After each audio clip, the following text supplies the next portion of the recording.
Harper Audio presents Skylark, written by Patricia MacLachlan and read by Glenn Close.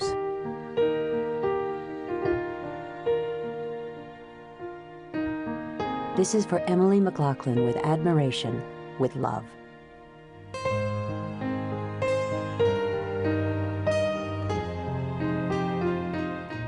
Papa married Sarah on a summer day. There were no clouds in the sky, and Papa picked Sarah up in his arms and whirled her around and around, her white dress and veil surrounding them like the summer wind. Caleb was so excited and happy, he burst into tears. Everybody was happy. "Stand on that stump, Caleb. Anna, you next to him.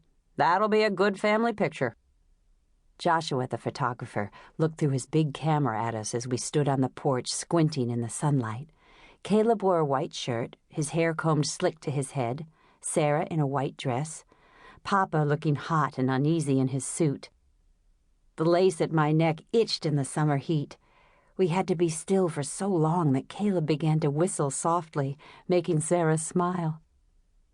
Far off in the distance, the dogs, Nick and Lottie, walked slowly through the dry prairie grass.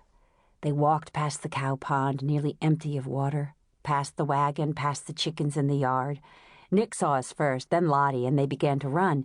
Caleb looked sideways at me as they jumped the fence and ran to us, running up to stand between Sarah and Papa as if they wanted to be in the picture too. We tried not to laugh, but Sarah couldn't help it. She looked up at Papa, and he smiled down at her, and Joshua took the picture of us all laughing, Papa smiling at Sarah. Joshua laughed too.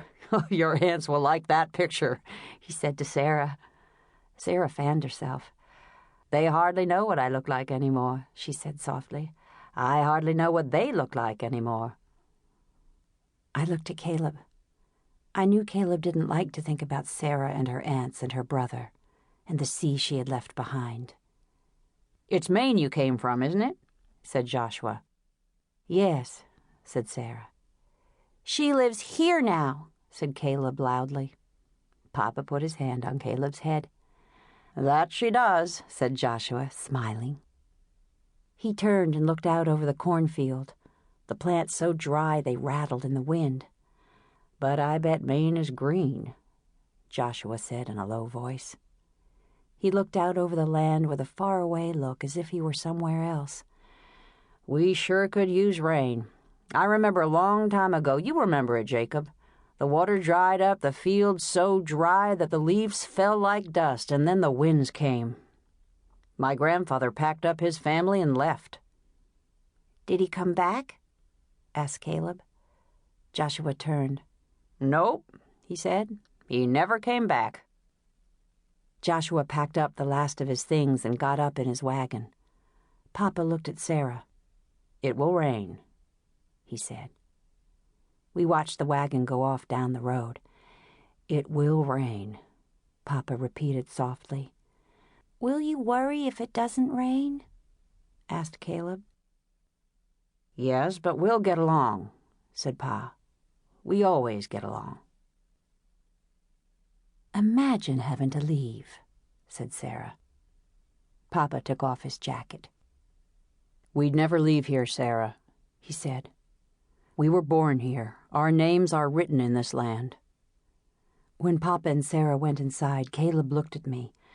I knew what he was going to say, and I didn't want to hear it. "Sarah wasn't born here," he said. I picked up the pail of grain for the chickens. "I know that, Caleb," I said crossly. "Papa knows it too." Caleb took a stick and bent down in the dirt. I watched him write S-A-R-A. He looked up at me.